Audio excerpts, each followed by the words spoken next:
to our October climate conversation, and let us begin by acknowledging the land on which we are. St. Mark's Cathedral acknowledges that we gather on the traditional land of the first people of Seattle, the Duwamish people, who are still here, and we honor with gratitude the land itself and the life of all the Coast Salish tribes. Thank you. Would you like to do introductions? Oh, yes, I certainly will. Let's introduce Lindsay, and then we'll do opening prayer, and then maybe introduce Richard and I. All right. First of all, I would like to, I'm Carolyn White, and I'm a member of Creation Care with a conflicted heart on this particular topic. But I would like to welcome the Reverend Lindsay Stoliker, who will begin with prayer. Lindsay. Thank you, Carolyn. Let us pray. Pray to God, we ask you to bless this time of sharing and conversation for us. We pray that you open our hearts and minds to those things you're longing to show us and to teach us. Guide and strengthen us to embrace the changes that our planet yearns for us to make. And through it all, may we remember that all that we do and all that we hope for is for your glory. In Jesus' name, amen. Thank you, Lindsay. I love that. Embrace the changes. I will remember that phrase. And so now to move us on into our climate conversation of October, which will focus on transportation, I would like to introduce Richard Hartung and then Richard Wesley. Both of these men are deeply steeped in the recognition of what is causing our climate change and how they individually are responding to it in their personal lives and in their professional lives.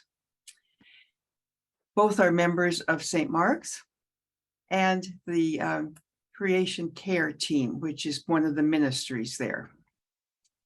And so now I will turn the discussion over to Richard Hartung.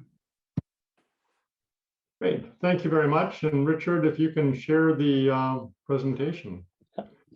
So I'm going to start out looking at the overall issues around transportation and what that really means in our lives on a planetary basis in a lot of ways. And Richard, if I can ask you to go a couple slide further on. There we go. So if we look at transportation on a broad basis, in the US, there are a lot of different sources of greenhouse gas emissions globally as well, of course. Agriculture is a significant contributor, depending on how you measure it. Electric power generation, because a lot of it is coal and gas and oil is significant, a quarter. But transportation in the US is about 25%, 27% of all emissions. It causes 27%. So it's really the largest one. On a global basis, transportation is lower. And a lot of that really relates to how Americans travel, how we get back and forth to work or for our daily errands, and how our society is set up. Because there are fewer cars needed in a lot of other countries. And cars are, as you'll see on the next slide when we get to that, are a significant portion of the cause of climate change. So that 7% comes from a lot of different sources. And we often don't think of all the different sources and where that carbon emissions total comes from. So cars we drive every day, more are becoming electric vehicles, as we see with all the Teslas and other cars around Seattle and in other places as well. But trucks are a major portion of it. The diesel trucks, there's the long haul trucks, there's the short haul trucks, and it's really hard for us to live without that with the way that goods are transported to this point. And there are even more trucks around now with the deliveries of e-commerce. E-commerce saves some of the emissions because we're not driving as much, but the trucks are there. Planes are a significant portion of it, domestic travel and international travel, as well as freight with things coming in. Trains are not as much here on the personal side, but on the movement of goods, the number of trains has increased significantly over the past 10 or 20 years. The length of the trains has increased. And even the height of the trains has increased so that you get containers double stacked at this point rather than single stacked. And then as we look at where our goods come from, a lot comes from China or Vietnam or Malaysia or French wine or all over the place. So ships are another source of carbon emissions, and they're used for all kinds of things. The shipping is 10% of greenhouse gases by 2050. That is, as the world becomes more interconnected, the percentage of goods moving by ship is increasing, and what we buy from other places is increasing. One of the challenges on that is that we don't really see it.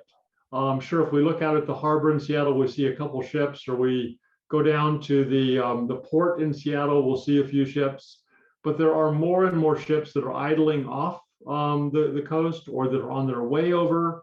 There are lots coming in further south, and we don't think about it or see it quite as much. And it is also less regulated. There are new regulations going in around the fuel that can be used and scrubbing some of the emissions from the ships. But overall, it's still less regulated than transportation on land.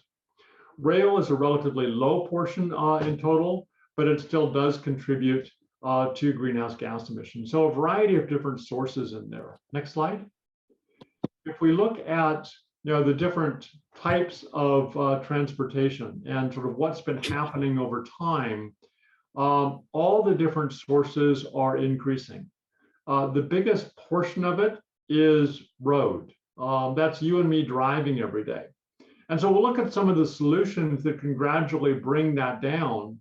But if you go back 20, 30 years, the amount of emissions from cars was probably half of what it is now.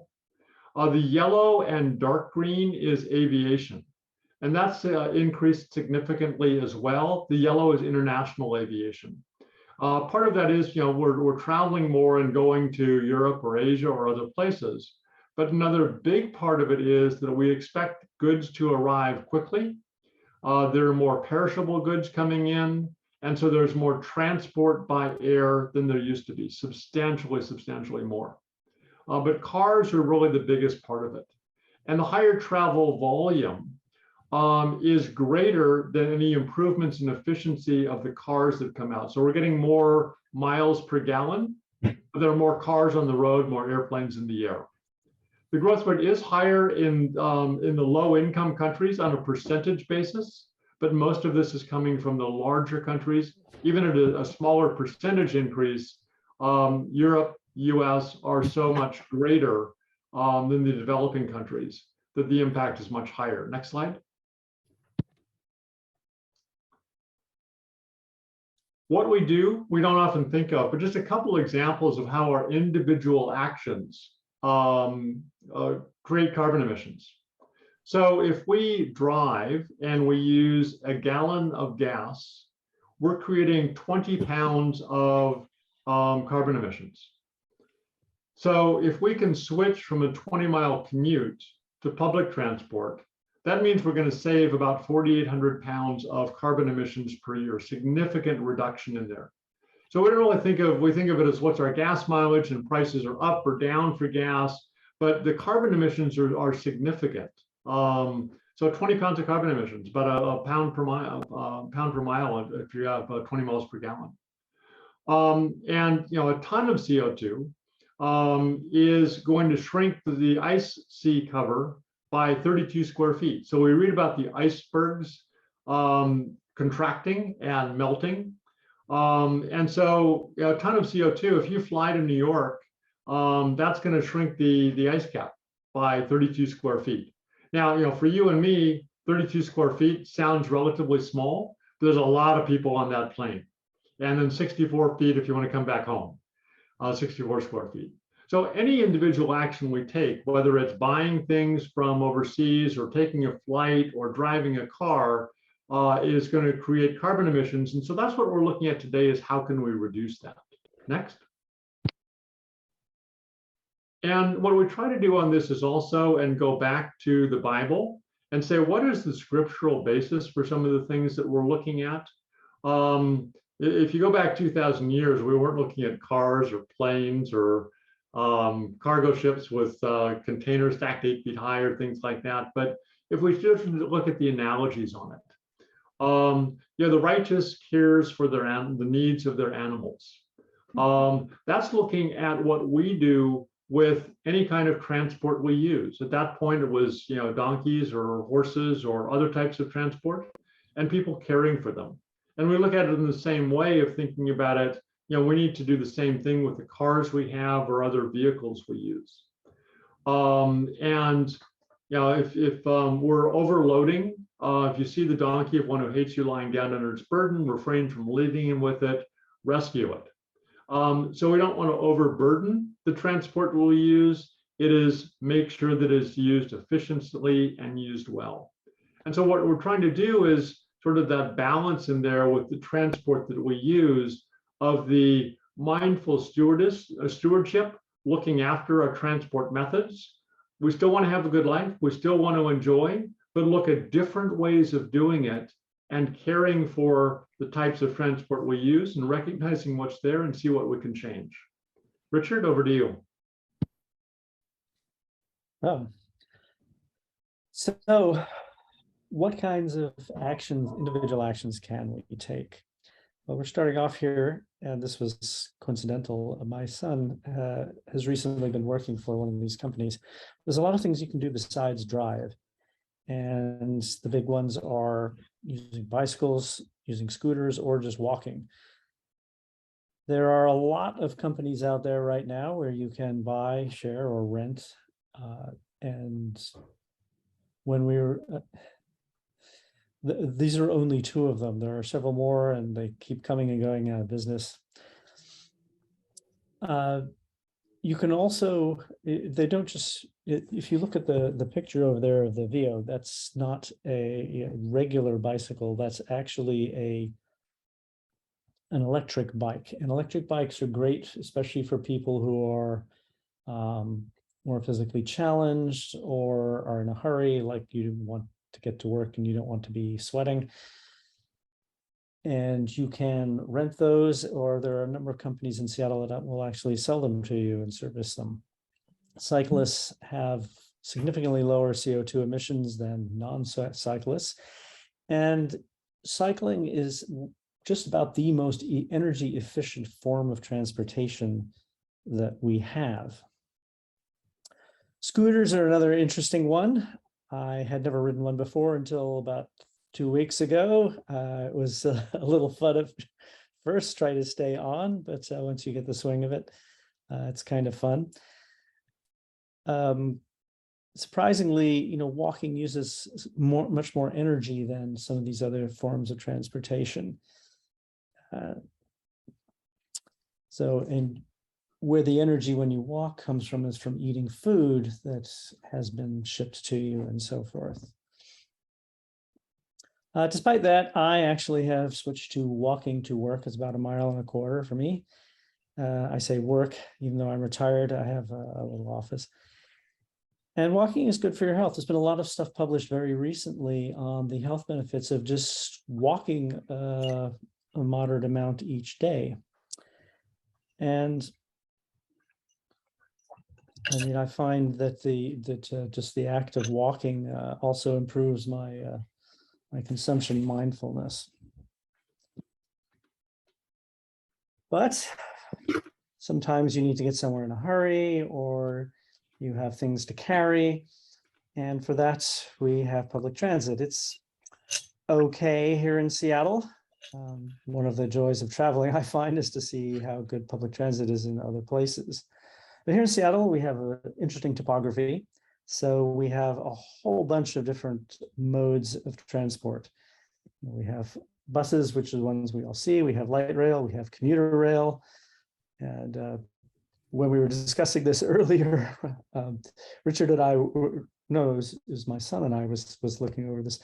And we're like, wait, there's both light rail and commuter rails. So there's the Link and there's the Sounder. There are ferries. There's even a few trams around. And my son again pointed out to me that one of the things you can do, like that he was doing at his most recent job, was you can mix these modes. So you can actually take your bike to the train for the last mile or first mile, put it on the train, put it on the light rail, go to where you're going, and then bike the last, couple of blocks. Now, one of the reasons people have cars is because they're not quite as convenient, or they're more convenient than public transit. But there are a number of ways you can go about planning your use of public transit. King County Metro has a website that you can use, and there's also an app that I have on my phone called One Bus Away. And these will help you figure out when to leave, when your bus is arriving, and to generally make the whole experience significantly more pleasant. I actually spent the last month in Auckland, and they have a marvelous transit app, which the people there complain about because it could be better. But this thing will tell you when your bus is arriving, like you need to lift your hand up now so that the bus will stop for you. You need to push the button now to get off because you're approaching your stop, and all that sort of thing. So there's all kinds of cool things that we could even improve upon what we currently have. But public transit isn't just for getting around town. You can actually use it a bit to do some getaways in the Seattle region. One thing I learned about from a friend of mine who does a lot of hiking is this program called Trailhead Direct, where there are various metro buses that will take you out to popular trailheads in the I-90 corridor. Most notably Mount Si and some of the other trails around there, but there's plenty of other ones. And we've put the website in there where you can go look some of that up. And of course, to get a little further away, we can take our ferries out to the various Salish Sea islands, like Whidbey or the San Juans. And you can also just go over to the peninsula, which I always thought of as being kind of an island anyway. But being America, being a large country that is has been taken over by car culture, we all often find ourselves needing a car. And I actually didn't learn to drive until I was 35. And part of what convinced me that I needed to learn to drive was because no matter how hard I tried with public transit and so forth, I kept sponging off my friends, and it was kind of unfair to them. So I eventually did learn to drive. There's a number of options you can look at in order to reduce the amount of impact that driving your car has. And to start with, you can actually get one of these smaller, purely gasoline cars. And they are things that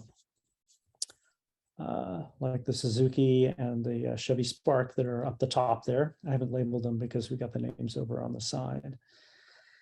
And one step beyond that is a hybrid gasoline engine, which is one where the engine is used to charge a battery, and then on short distances, it'll use the battery. And the thing that makes it work is that when you brake, the wheels will recharge the battery. So you actually get back about half of the energy that you put into the whole process. And these can get somewhere between like 40 and even up to 60 miles per gallon. We have an older Prius, and it's down at the lower end of that. But my brother got an Ioniq, which is the other car there. And he's getting well over 50 miles per gallon on that, which will save you quite a bit of money and reduce your emissions significantly. Moving on to the other end, you can start to get cars. And when I say electric here, the hybrids I was just talking about are in some sense electric, but these cars you can actually plug in. So you don't have to charge the battery from the gasoline engine. Okay. And all of these will be eligible for tax rebates under the IRA, the recently passed tax or budget package, with the caveat that in the short term, there are going to be issues with, there's a lot of rules around what qualifies and what doesn't. And right at the minute, the way these cars are built in the US does not actually qualify for the tax rebates. But other pieces of this that you can take advantage of from a tax point of view, or if you own your own home or have access to a charge space or a parking space, then you can install a home charger, and that is tax deductible. All of these cars will have lower emissions, and I'll break that down a little bit more. And if you're running on electricity, I've gone and measured this for our Leaf, and the fuel costs are about 4 cents a mile. For our Prius, it's about 14 cents a mile, and that's a fairly efficient car. And someone's in the chat. So the differences between a plug-in hybrid and an electric vehicle, a plug-in hybrid, they generally have a range of like 20 to 30 miles, which honestly is about how far most people drive in any one direction. So if you have one of these cars, I see stories online all the time about people who have gone 6 months without putting any fuel in it at all. And then you have the gas backup in case you need to take long trips. But you just plug it in at work, plug it in at home, plug it in after going to the grocery store, and you have not been consuming much, or you haven't been making any emissions aside from the construction cost of the car. Another advantage of the plug-in hybrids from a sort of societal and industrial policy point of view is that the batteries are much smaller. So for the same amount of raw materials, you can make a lot more cars. The biggest disadvantage of them is that they have a very complex drive chain. The internals are extremely complicated, and turns into sort of higher maintenance costs. And finally, we have the pure electric vehicle, and those have very low maintenance costs to the point where a lot of motor pools are really looking into them just to save money. The main disadvantage of them is that taking long trips does require some planning. We occasionally have to drive out to northern Idaho to visit my mother-in-law, and that's about 350 miles each way. But with a little planning and a couple of apps, we can manage that without any significant hassle. We generally stop for about half an hour, stretch our legs, maybe even get a meal, like lunch or something. But it does take a little planning right now, but it's completely doable to go for road trips of that distance in an electric car, even if it's not a Tesla. And certainly the people always go on about Teslas, and they're kind of pricey. So what I put here actually are the two cheapest new model electric cars, which are the Chevy Bolt and the Nissan Leaf. We actually got our Leaf last year, and with rebate that existed then, it cost us under $30,000.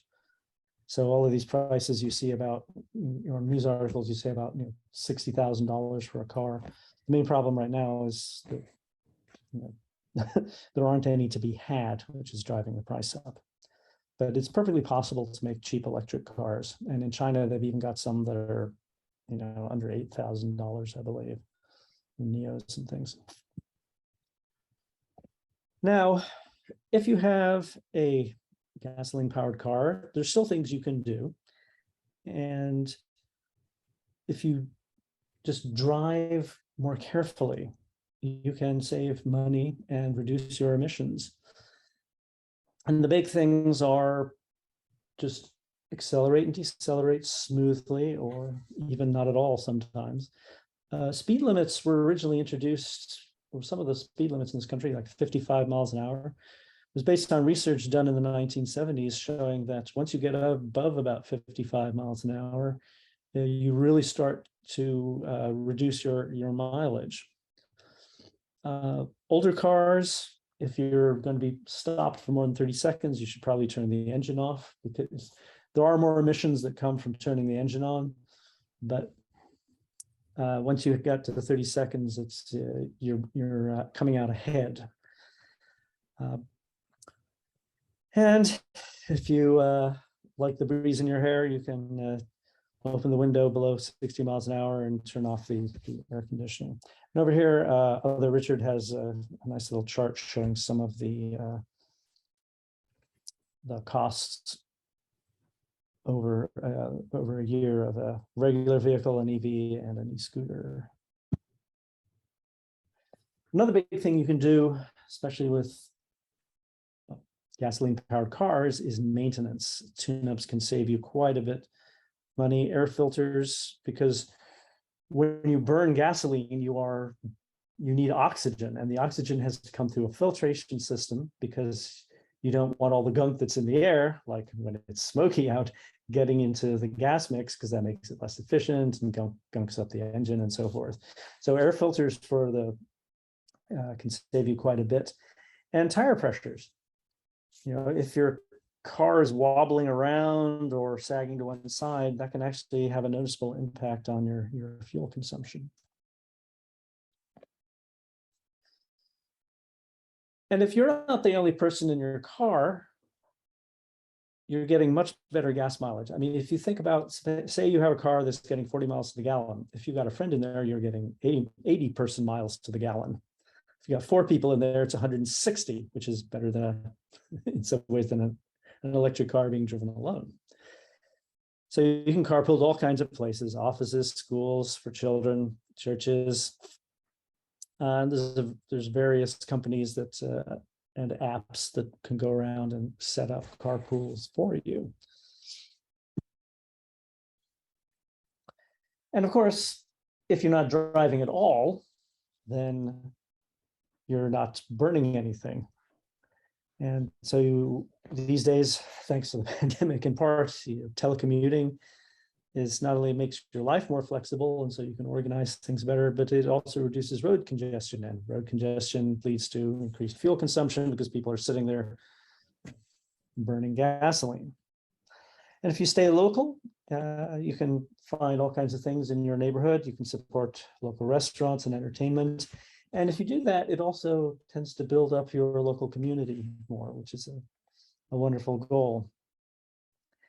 And if you do have to drive, it's planning trips so you do as many things at once. Saves a lot of time. You don't turn your car on and off as much. You don't, like, the last mile of getting to your house from the arterial. You save all of that if you can go and plan your trips. But we don't just travel in order to get errands done and go to work. We also, it's part of the joy of life is sometimes to travel. And people get caught up in and we'll have more to say about this in a moment, with sort of exotic locales, but there's plenty of stuff to do nearby that can be quite beautiful. This picture here is from the Amtrak website and is a promotional picture for the Coastal Starlight train. So that's kind of local, staying on the West Coast. And honestly, if you're going only 300, 500 miles, like say Northern Idaho, you might as well drive instead of flying. Another great thing I love about traveling by train, which I've done a fair bit recently, is that you can move around. If you're on a plane, you're like strapped in for several hours. Whereas a train, you can move around, you can look outside. And there's not a lot of train travel options, unfortunately, in this country. But if you're abroad, in Europe, they have this thing where they're starting to ban really short haul flights. But if you get on the Intercontinental Express, you can sit there and be going along at 300 kilometers per hour, and you can see the scenery, which you can't do if you're in a plane. You can get up and walk around without bothering people. And Japan has their famous Shinkansen trains, which are, similar speeds. They're maglev, they're so smooth. So trains are a wonderful way to get around if you can manage it. And there's always flying. And there are things you can do to actually reduce your travel, your emissions for traveling by air. And one of them is nonstop flights, because every time you land, an awful lot of fuel consumption goes on at takeoff and landing. Anytime you accelerate something, that consumes a lot of fuel, whether it's your car or a plane. And you can also pick airlines that have fuel efficient planes. And Frontier, I gather, is an example of someone who has all new planes, and so they're a lot more efficient. Then, pack light. The less of your stuff the plane has to carry, that will reduce the emissions somewhat. And the last thing to remember, St. Mark's has something in our donations section for buying carbon offsets. And this program has been rather thoroughly vetted by Vestry and other people. And I think it's about time for me to stop talking and let everyone, let's have a discussion. Sure. Comments and questions are welcome. Lindsay?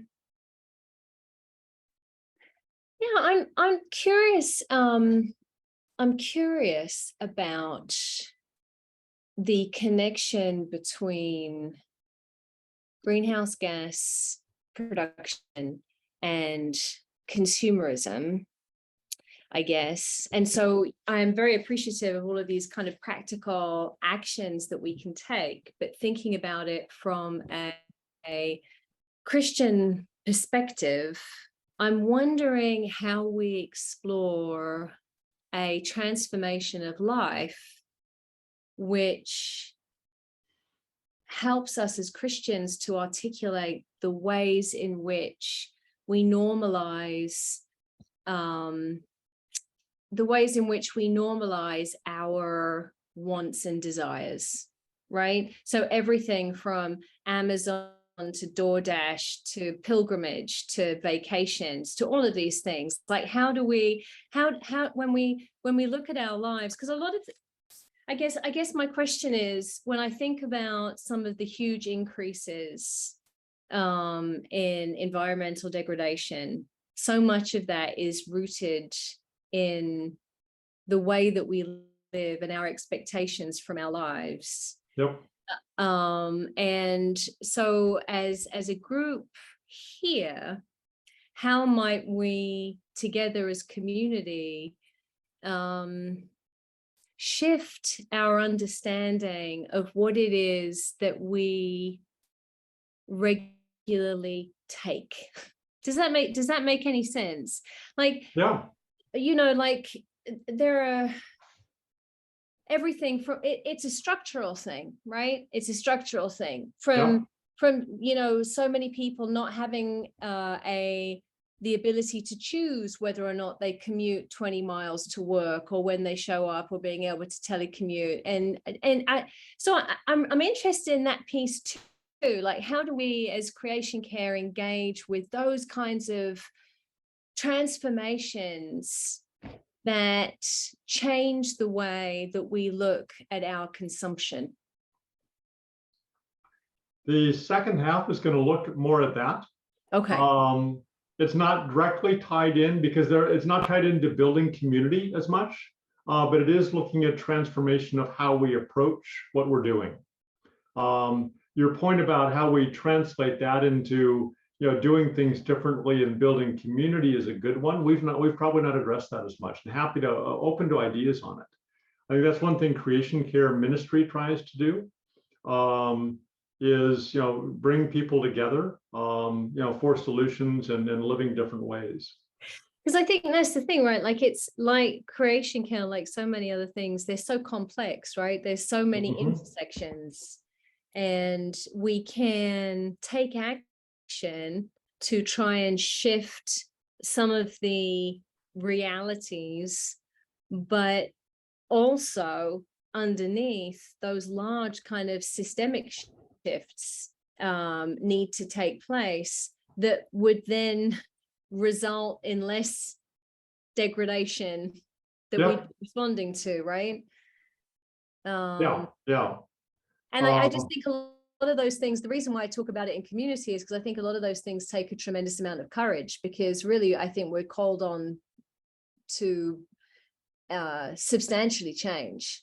And it's really hard to do by yourself, right?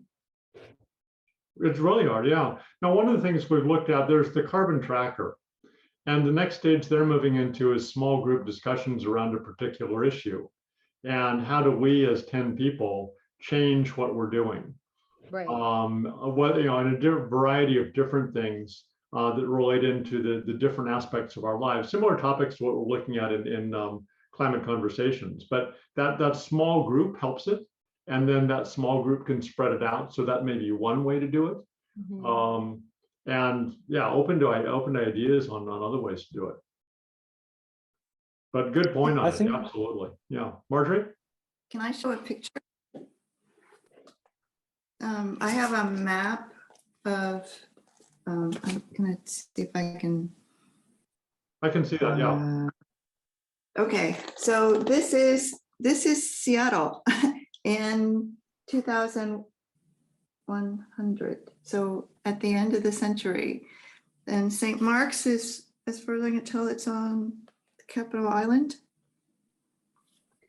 Oh, Capitol Island. That's interesting. Yeah, so this is, you know, this is Capitol Island, this is Beacon Island, Mercer Island is smaller.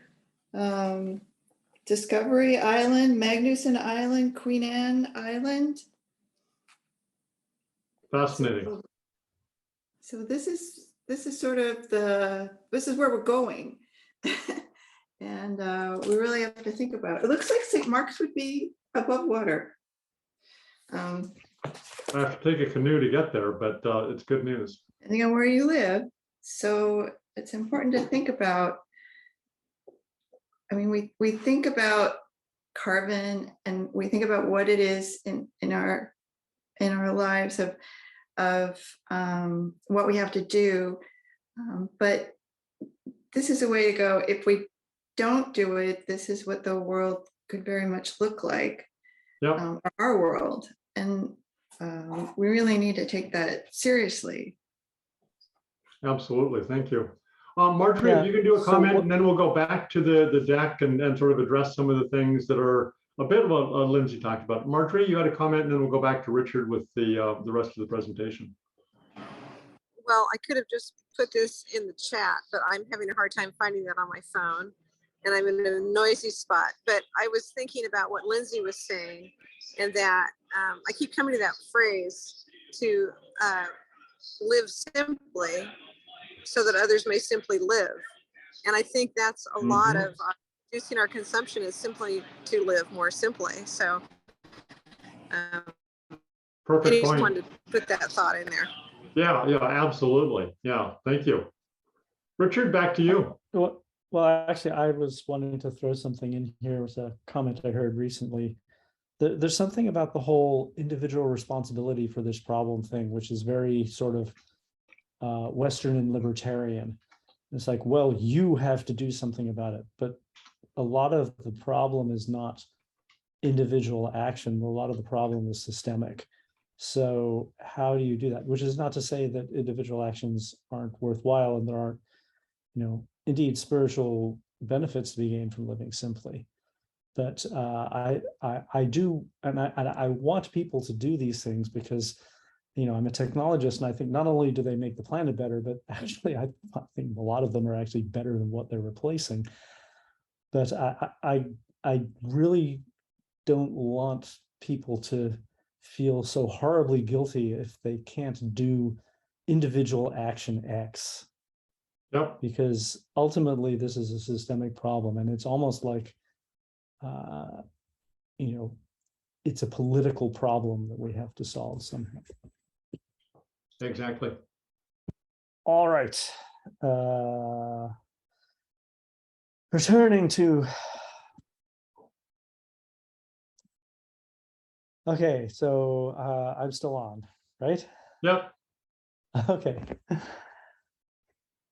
So we've been talking a lot about personal mobility, but that's only part of the problem.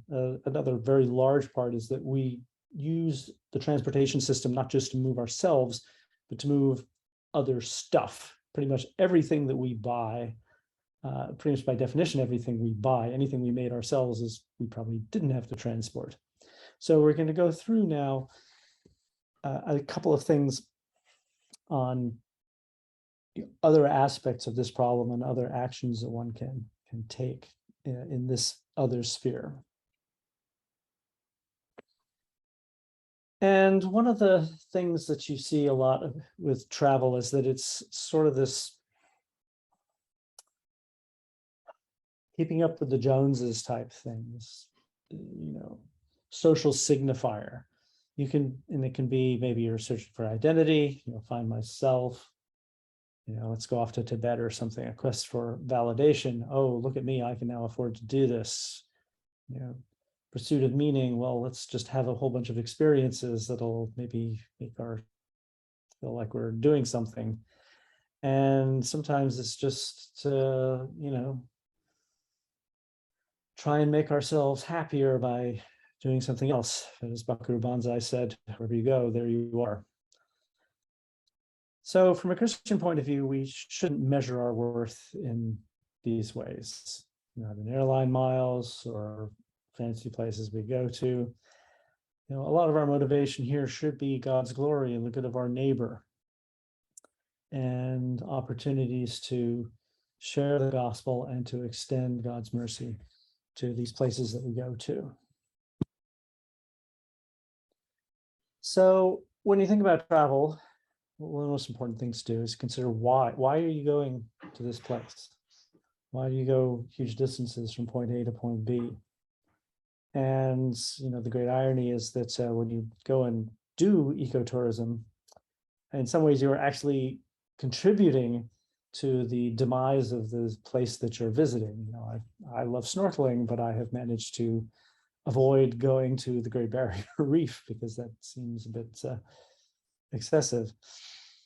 When we were talking about the slide, I was remembering a sermon I heard on Earth Day back in like the early 80s, and the preacher was talking about housing developments and how they have names like Fox Run. He said, all those big things they have at the gateways to these places, they're actually tombstones for the thing that used to be there.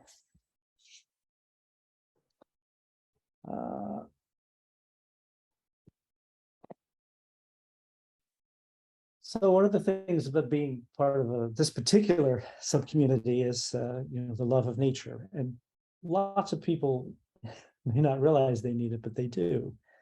And Other Richard has collected some great quotes here about, why you should travel to nature. And we're blessed living where we do because there's an awful lot of it around that you can get to fairly easily. In fact, the local public transit can get you to some of it, as we mentioned earlier.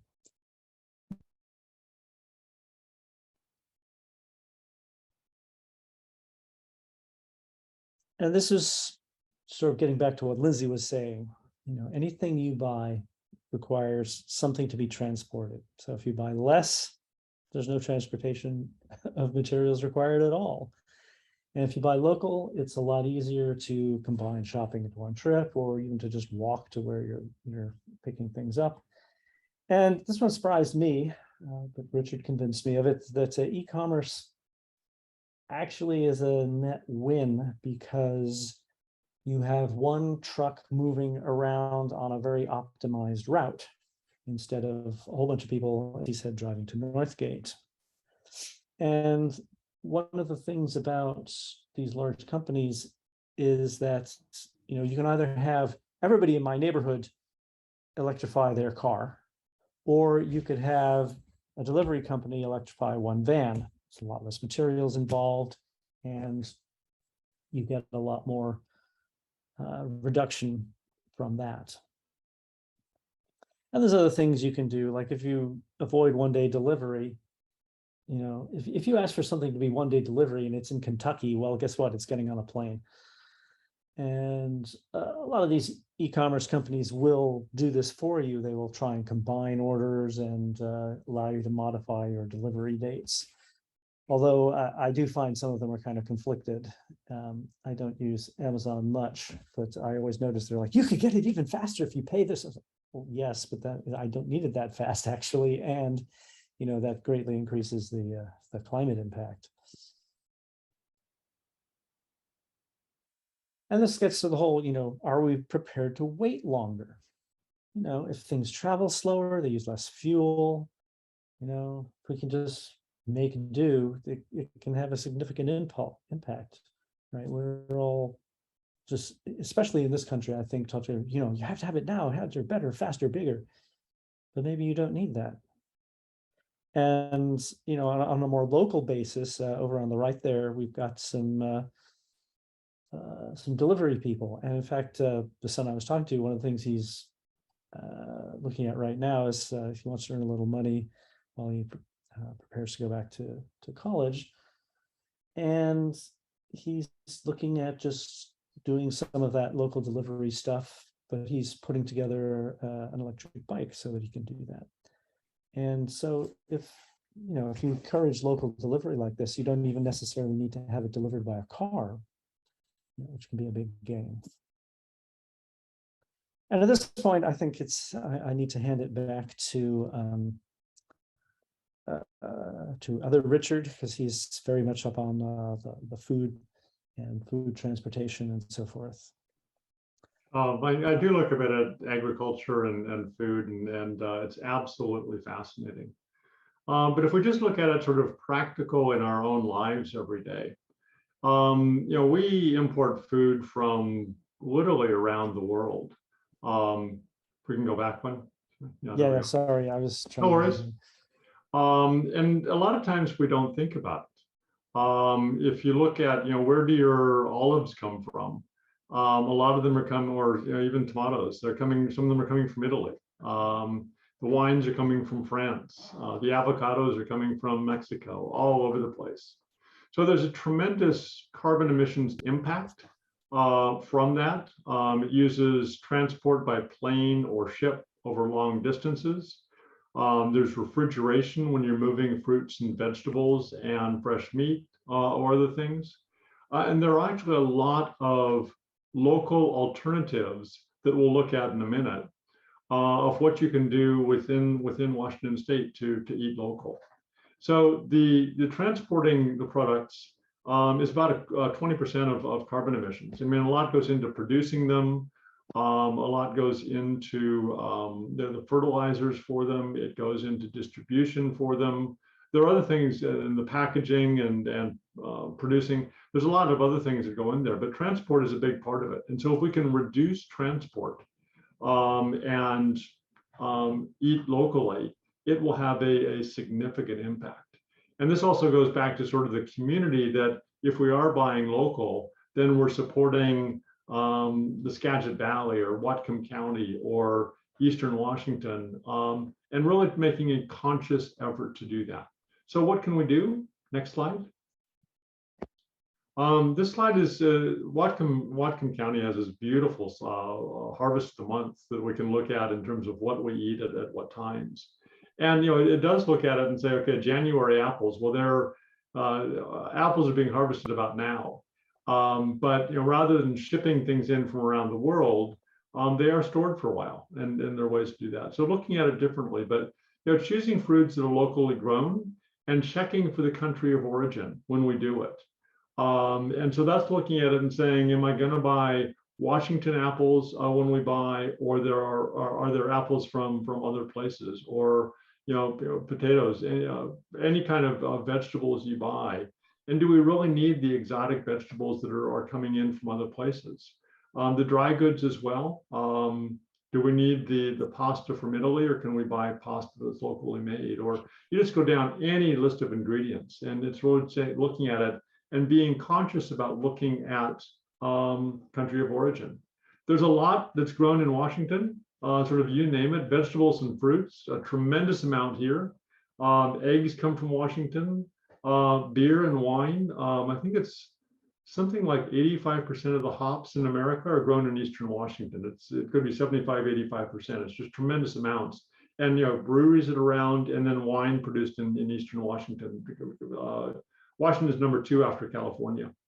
And when it's local, it simply tastes better. And we can take a look at the restaurants we go to as well, and figure out, what go to local restaurants rather than driving tremendously long distances.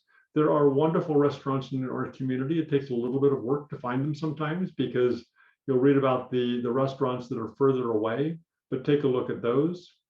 We can freeze food, we can can food, rather than having things flown in fresh from other parts of the world in the wintertime.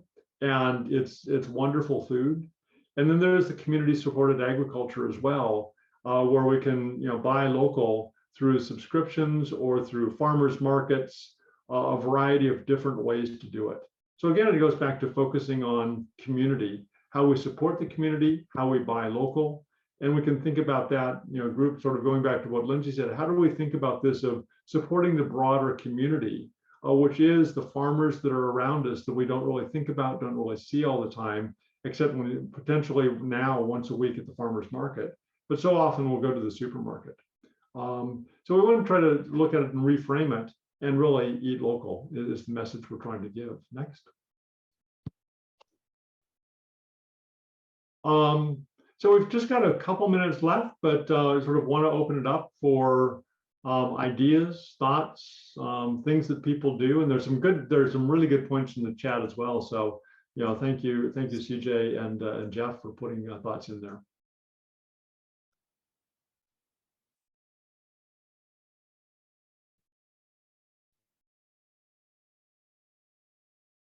Sorry, I was just putting a link to the slides in the chat, so somebody has it. That's fine. So, this is the second half. It's really sort of thinking about reframing what we do and changing how we think and how we do things. Marjorie? Well, I was just going to say one thing I did a few years ago, just because somebody came to my door, I started getting a weekly delivery of organic produce.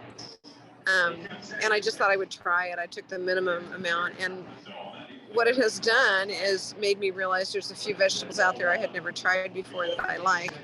And it has made me focus my meals more around making sure I use up that box of vegetables every week. And it just makes me feel better about supporting, more local produce. It's not all local, it's all West Coast. And a lot of it is from Carnation. But it's just been good to have that connection.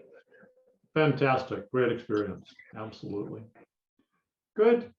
Well, I appreciate everyone. I think we're sort of towards the end. So thank you everyone for joining us this evening. Carolyn had to leave. She had another appointment at 6, but we appreciate her. We appreciate Lindsay being part of this. And then Richard and I have enjoyed putting it together. And just we were bouncing stuff around yesterday and today and sharing experiences and ideas. So hopefully it's been useful and it'll be available on the website. So Lindsay, we're going to hand it over to you for closing prayer and any comments at the end. So I was just going to ask you about that because there's so much information here. I was going to check, are your presentations like this all accessible through the St. Mark's website? Yes. They're on the Creation Care section of the website. There are a couple that weren't recorded accidentally, but the materials are there, and then recordings for most of them. They're available. Thank you. That's a really great resource. Thank you. Thanks for putting that together. Okay, I'll close us in prayer. God be with you. Also with you. With you. Creator God, God of compassion and love, who longs for an end to death and destruction of all kinds. We thank you for bringing us together this evening, for the energy, for the desire, and for the commitment to continue this life-giving work done in your name. Thanks be to you, Holy One, Father, Son, and Holy Spirit. Amen. Amen. Thank you, everyone. Have a good rest of the evening. Thank you.